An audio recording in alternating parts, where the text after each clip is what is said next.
어떤 성도님이 저에게 이런 말을 했습니다. 목사님, 기도가 뭔지 좀 알고 싶어서 유튜브를 검색해 봤더니 다른 종교에도 기도에 대한 얘기가 정말 많던데요. 놀랐습니다. 이렇게 말씀을 하는 겁니다. 제가 대답을 했죠. 그럼요. 모든 종교에도 기도라는 주제가 있고 아주 그것을 중요하게 다룹니다. 그랬더니만 그럼 모든 기도가 다 똑같은 거예요? 이렇게 질문을 했습니다. 아니요. 다른 종교의 기도와 기독교의 기도는 아주 다릅니다. 다른 종교의 기도는 자기의 소원을 말하고 응답받는 것이 목적이죠. 다시 말하면 자기가 주인이고 자기가 믿는 신은 심부름꾼일 뿐입니다. 그러나 하나님은 우상이 아닙니다. 하나님은 천지를 창조하시고 역사를 다스리시고 우리를 이 땅에 보내신 분이고 귀하고 높고 선한 뜻을 가지고 계신 전능한 아버지가 바로 하나님입니다. 그러니 제가 질문할 테니 대답을 해보세요. 자, 내 뜻과 하나님의 뜻 중에서 어느 것이 크겠습니까? 자, 여러분도 대답해 보세요. 내 뜻과 하나님의 뜻 중에 어느 뜻이 크겠습니까? 하나님의 뜻이 크겠죠. 그러면 내 뜻이 이루어지는 것과 나를 향한 하나님의 뜻이 이루어지는 것 중에서 어느 것이 나에게 더 유익하겠습니까? 나를 향한 하나님의 뜻이 이루어지는 것이 나에게 훨씬 더 유익하겠죠? 그래서 기독교의 기도는 하나님의 뜻이 이루어지기를 기도하는 겁니다. 그랬더니만 그럼 내가 원하는 소원을 하나님께 간구하는 것이 잘못인가요? 이렇게 물었어요. 아닙니다. 자녀로서 하나님께 어떠한 기도도 가능하지요. 내가 필요한 것 간구할 수 있고 그렇게 하라고 하나님은 말씀하셨지요. 그러나 그것은 기도의 일부이지 기도의 전부가 아닙니다. 기도의 핵심은 하나님의 뜻이 이 땅에 이루어지기를 간구하는 겁니다. 이것이 진정한 기도이며 위대한 기도입니다. 이런 말씀을 나누었습니다. 여러분, 오늘 본문은 기도의 본질이 뭔가를 보여주는 아주 중요한 구절입니다. 여러분, 기도란 뭐라고 생각하시나요? 여러분에게 누군가가 기도가 뭐예요? 그렇게 질문한다면 여러분은 어떻게 대답하시겠습니까?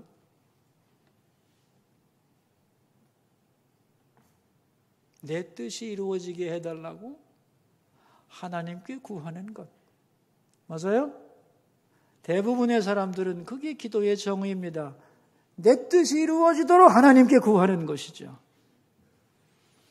이렇게 기도할 때에 따라오는 질문들이 있어요. 여러분도 아마 많이 질문해 보셨을 거라고 생각해요. 기도하면서. 왜 하나님은 다 아시면서도 나한테 꼭 그 내용을 기도하라고 하실까? 그냥 주면 되지. 왜 기도해야만 주실까? 그리고 왜 기도할 때까지 하나님은 가만히 기다리고 계시는 걸까? 이런 생각 안 해봤어요? 중요한 질문들이에요. 여기에 대하여 제대로 대답을 하려면 하나님의 뜻이 이루어지는 세 가지 단계를 알아야 합니다. 여러분, 하나님의 뜻이 이루어지는 세 가지 단계가 있어요. 첫 번째 단계는 뭐냐면 하나님이 뜻을 세우는 단계예요. 두 번째는 그 하나님의 계획을 우리에게 알려주어서 우리가 하나님의 뜻을 깨닫는 단계가 있어요. 두 번째 단계죠.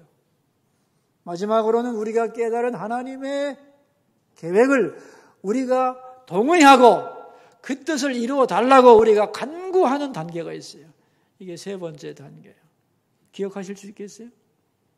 다시 말하면 하나님께는 계획이 있다는 것이고, 두 번째는 그 계획을 우리에게 알려주셔서 깨닫게 한다는 것이고, 세 번째는 그 깨달은 기도의 내용을 우리가 이루어 달라고 하나님께 간구하는 단계가 있다는 거예요. 그런데 하나님의 뜻을 알면서도 성도들이 그 기도를 하지 않으면 어떻게 되느냐? 하나님은 그 뜻을, 계획은 가지고는 계시지만 시행하지 않고 기다린다는 겁니다. 근데 왜 그러실까? 왜 기다리실까? 대답은 간단해요.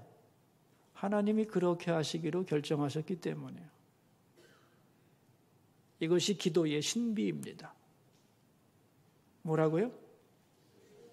기도의 신비. 기도의 신비가 뭐예요, 그럼? 대답해 보세요. 기도의 신비가 뭐예요? 하나님께 뜻이 있으시고 우리에게 알려주시고 우리가 그걸 알고 하나님께 기도하면 이루어주시고, 그러나 기도하지 않으면 그때까지 기다리신다. 이게 기도의 신비예요. 자, 그럼 이 기도의 신비를 성경에서는 어떻게 표현하고 있는가를 한번 신구약 성경을 통해서 찾아보도록 하겠습니다. 먼저 신약입니다. 마태복음 18장 18절입니다. 마태복음 18장 18절입니다.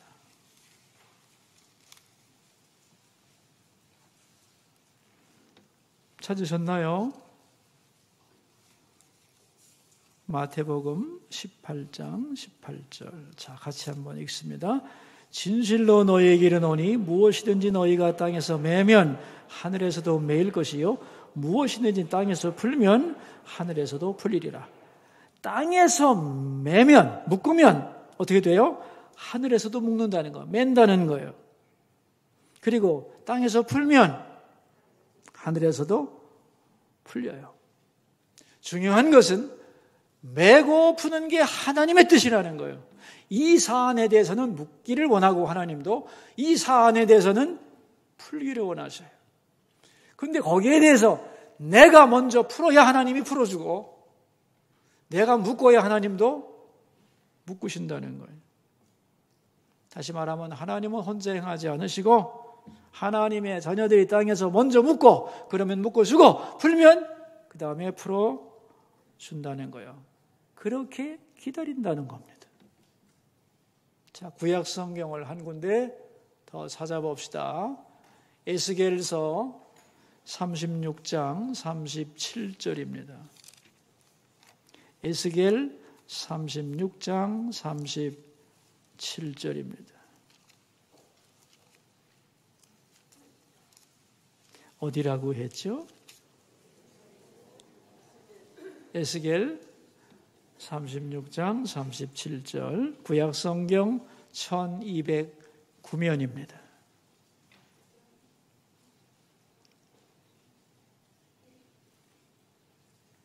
중요한 구절이니 꼭 찾아보기 바랍니다. 에스겔 36장 37절.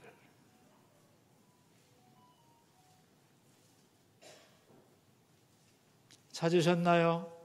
같이 읽습니다. 주 여호와께서 이같이 말씀하셨느니라. 그래도 이스라엘 족속이 이같이 자기들에게 이루어 주기를 내게 구하여야 할지라. 내가 그들의 수요를 양떼같이 많아지게 하되 그랬습니다. 이스라엘의 숫자가 양떼처럼 많아지게 하는 것이 하나님의 계획이고 하나님의 소원이라는 거예요. 그런데 이건 하나님의 계획이고 소원인데 문제는 너희들이 이걸 알았으니 이렇게 해달라고 기도해야 된다는 거예요. 그래야만 그렇게 될 거라는 거예요. 그때까지 내가 기다리겠다는 거예요. 주도권을 너희에게 주겠다는 겁니다. 자, 이제 하나님의 이 마음과 표현을 우리가 이해하기가 어려운 것인데 이걸 쉽게 이해하기 위해서 비유를 한번 들어보도록 하죠. 어떤 아버지가 있는데 이 아버지가 위대한 사업가입니다. 이 아버지가 어떤 사업을 하기로 마음의 결정을 내렸어요. 왜냐하면 이 사업은 굉장히 세상을 이롭게 하는 것이고 가치가 있는 사업이기 때문에 꼭 해야 되겠다고 계획을 세웠습니다. 그리고 그 계획을 자신이 바로 시행하면 되는데 시행하지를 않습니다. 그리고 뭘 하느냐? 자기 아들에게 자기의 계획을 얘기하는 거예요. 내가 이런 계획을 가지고 있단다. 알려줍니다. 자, 이 얘기를 듣고 아들이 아빠, 그 계획이 너무 좋아요. 꼭 그 일을 하셨으면 좋겠어요. 저는 그 일이 이루어지는 걸 보고 싶어요. 라고 요청을 하면 그래? 너도 그렇게 생각하니? 좋다. 그럼 한번 해보지. 그 아버지가 이렇게 나온다는 거예요. 근데 철없는 아들은 아버지가 그 좋은 계획을 말해도 그 아버지의 계획에는 관심이 없는 거예요. 왜? 내가 하고 싶은 자기 일에 푹 빠져 있거든요.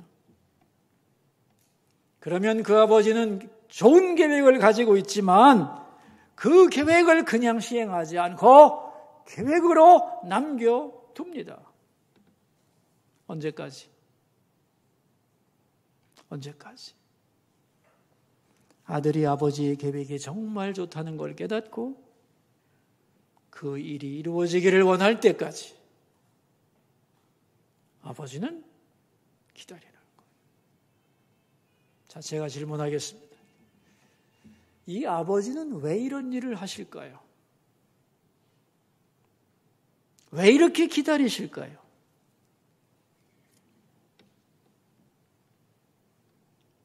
아버지의 마음을 아시겠습니까?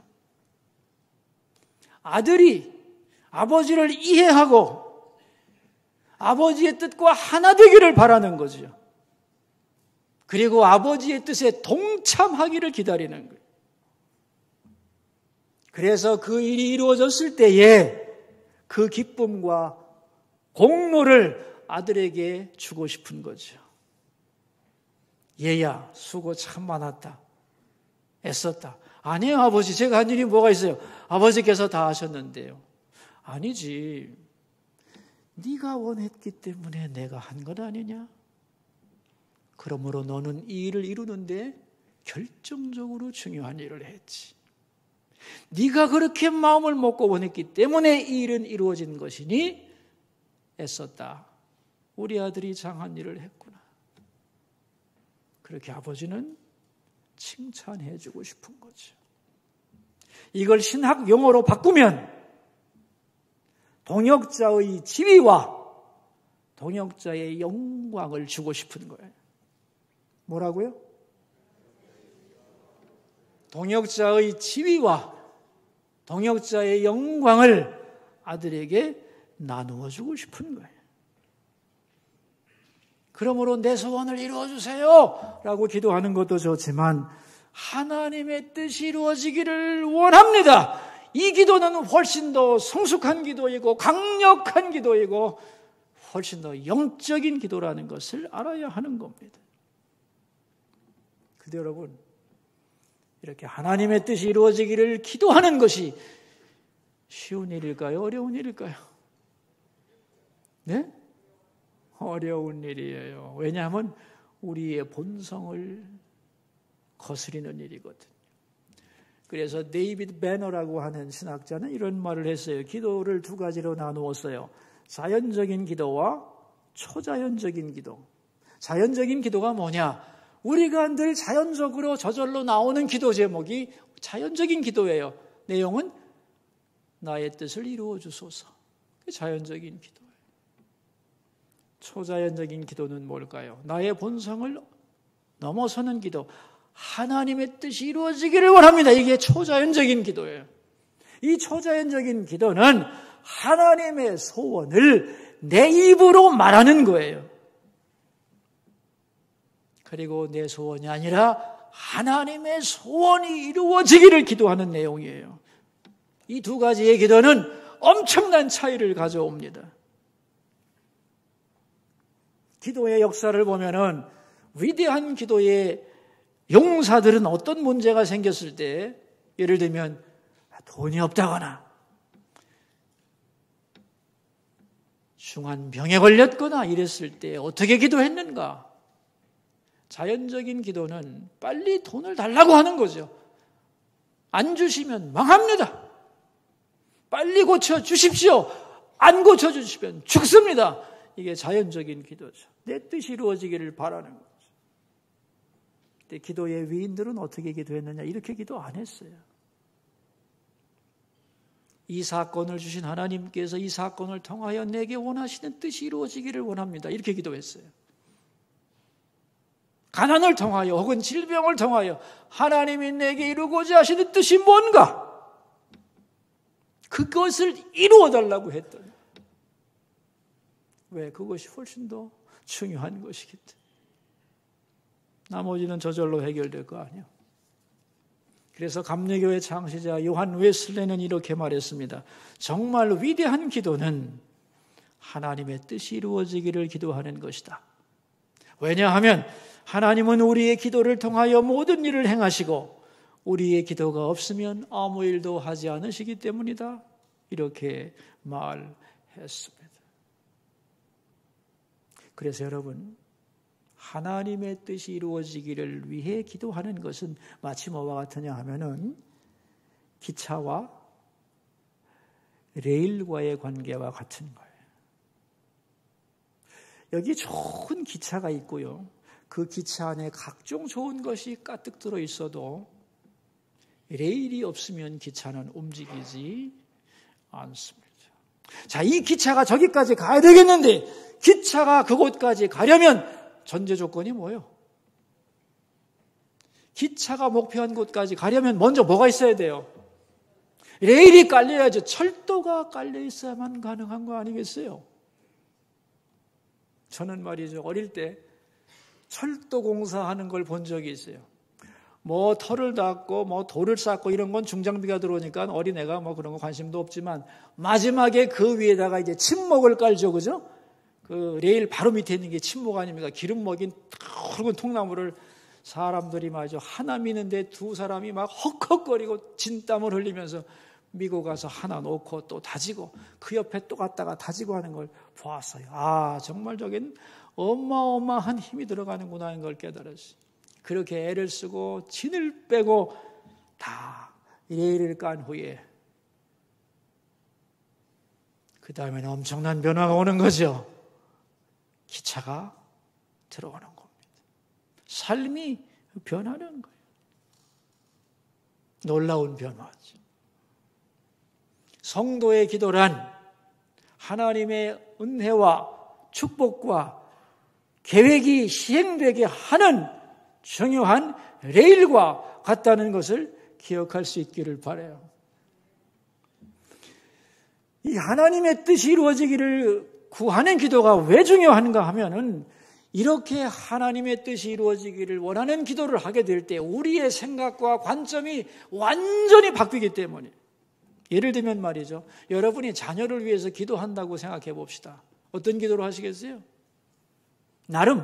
내 나름대로 내 자녀가 어떻게 되기를 바라는 꿈이 있겠지. 다시 말하면 자녀를 향한 나의 그림, 내가 디자인한 그림이 있어요.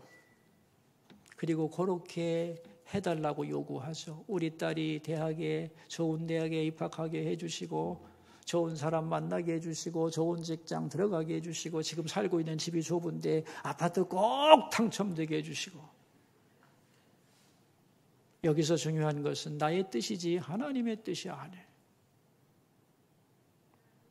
그런데 하나님의 뜻이 이루어지기를 원하는 기도를 한다면 똑같이 내 자녀를 위해 기도하더라도 바뀌게 돼 있어요. 왜냐하면 먼저 내 자녀를 향한 하나님의 뜻이 뭔가를 묻게 돼 있어요. 하나님의 눈으로 내 자녀를 보게 돼 있다는 거예요. 지금까지는 내 눈으로 내가 좋아하는 자녀의 모습을 그렸지만 이제는 하나님이 원하시는 내 자녀의 모습이 뭔가를 생각하게 되고 그것을 이루어달라고 기도하는 것은 다른 거예요. 하나님, 내 자녀가 하나님께 예배하는 자녀가 되기를 원합니다. 하나님을 만나기를 바라고 그 아이를 이 땅에 보내신 하나님의 목적을 성취하는 자녀가 되기를 바란다고 하는 기도로 바뀌는 거예요. 이건 같은 기도겠어요? 같은 자녀를 위한 기도지만 내가 그린 그림과 하나님의 뜻에 합당한 자가 되게 하기 위한 기도는 전혀 별개의 기도가 되는 거예요. 다시 말하면 나 중심에서 하나님 중심의 기도로 바뀌는 겁니다.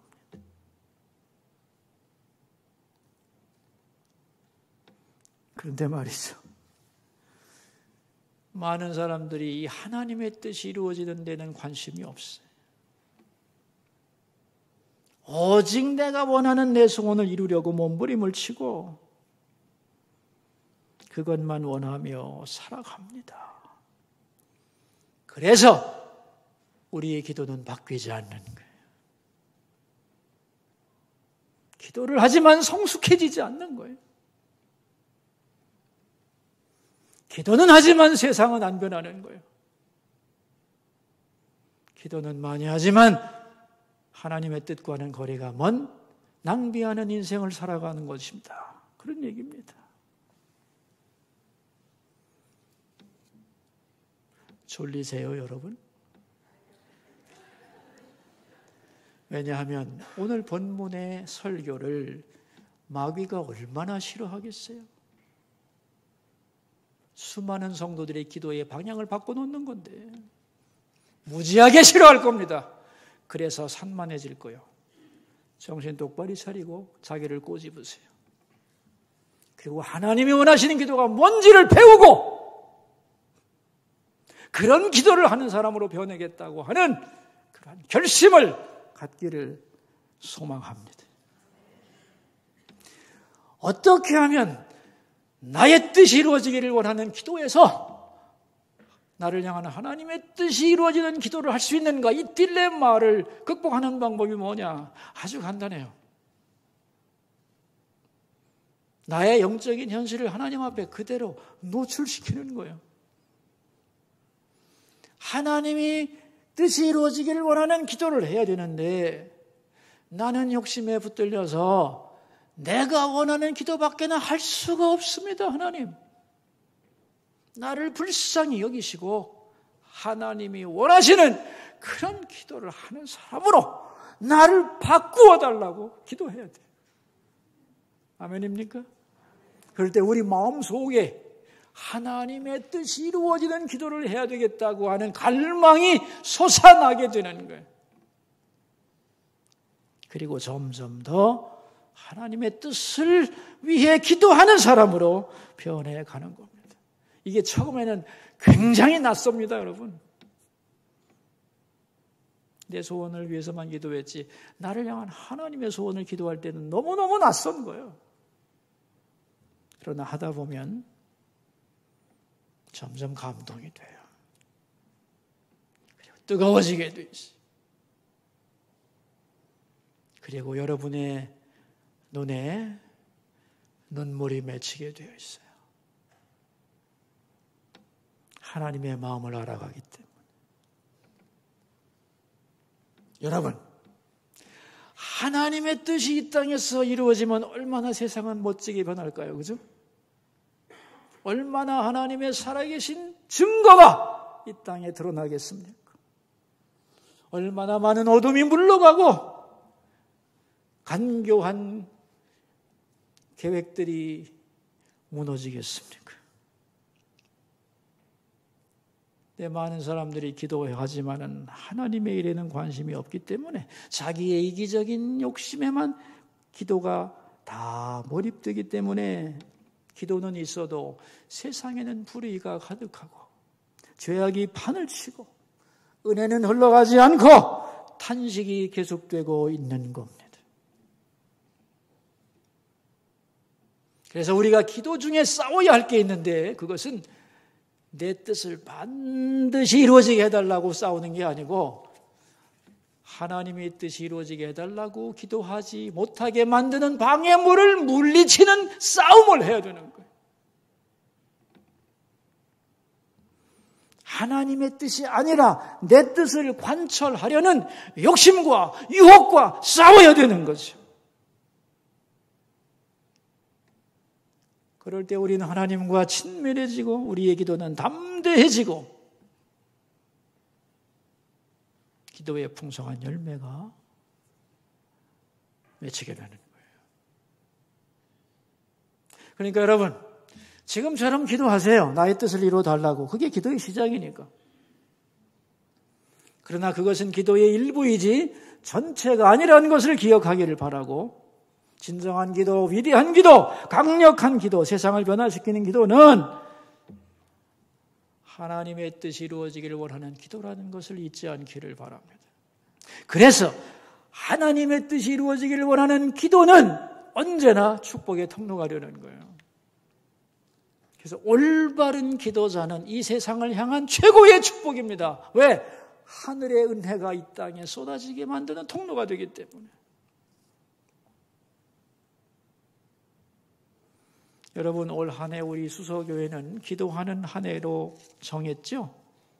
기도하지 않으면 안 되는 한 해가 될 거라고 말씀드리면서 우리 일생에서 가장 많이 기도하는 한 해가 되자고 우리는 연초에 함께 말씀을 나누며 마음을 정했습니다. 그래서 2월 첫째 주일부터 우리는 매일 기도 앱을 사용하면서 우리의 기도를 스스로 1년 동안 점검하기로 했죠. 그래서 15분 이상 기도하면 파란 점이 찍히게 돼 있죠.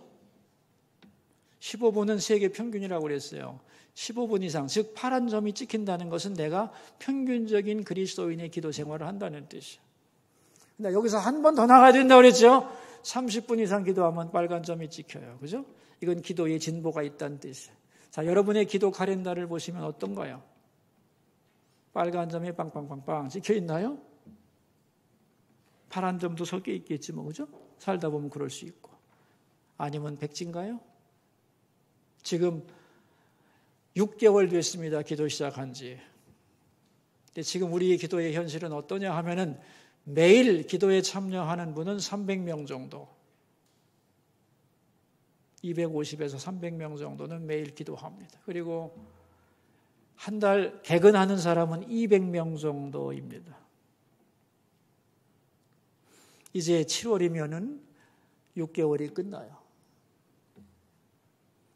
8월부터는 후반부 6개월이 시작됩니다. 처음에 기도해야지 하고 마음먹고 결심을 했는데 삶이 너무 복잡하고 세상에 나를 흔들다 보니 기도를 중단했거나 포기했던 사람이 있다면 이제 8월부터 다시 기도하리라 결심하고 새로운 도전을 할 수 있기를 주의 이름으로 축원합니다. 다시 기도의 자리로 나와야 해요, 여러분. 기도하지 않으면 살 수 없는 우리라는 것을 기억하기를 바랍니다.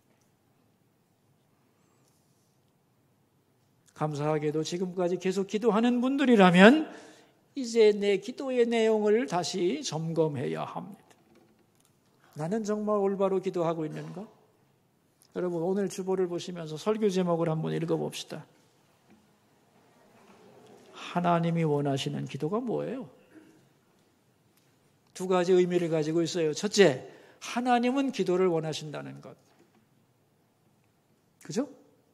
두 번째, 하나님의 뜻이 이루어지기를 기도하는 것이 진짜 하나님이 원하는 기도라는 것.